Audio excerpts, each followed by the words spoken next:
it has become extremely plausible that this trip between the maternity ward and the crematorium is what there is to life.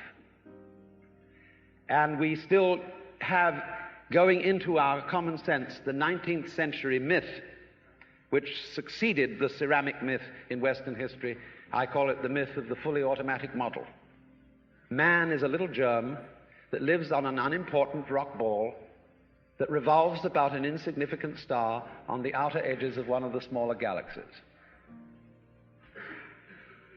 But on the other hand, if you think about that for a few minutes, I am absolutely amazed to discover myself on this rock ball rotating around a spherical fire. It's a very odd situation. And the more I look at things, I cannot get rid of the feeling that existence is quite weird.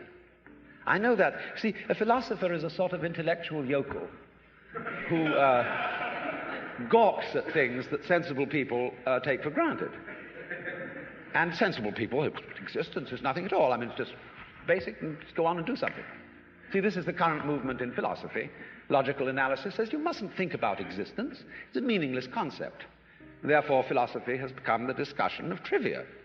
No good philosopher lies awake nights worrying about the destiny of man and the nature of God and all that sort of thing, because a philosopher today is a practical fellow who comes to the university with a briefcase at 9 and leaves at 5.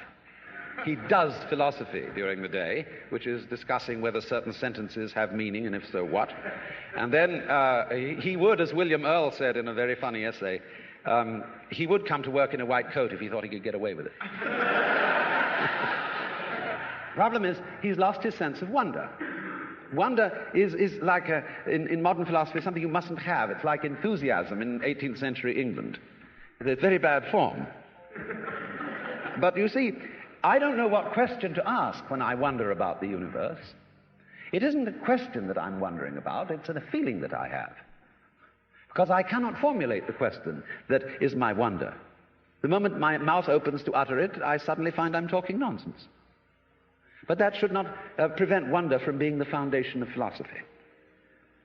So, there is obviously a place in life for a religious attitude in the sense of awe, astonishment at existence.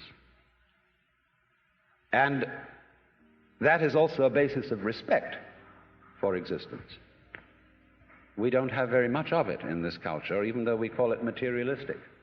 In the culture that we call materialistic today, we are, of course, bent on the total destruction of material and its conversion into junk and poisonous gas as quickly as possible. This is not a materialistic culture, because it has no respect for material. And respect is in turn based on wonder, on feeling the marvel of just an ordinary pebble in your fingers.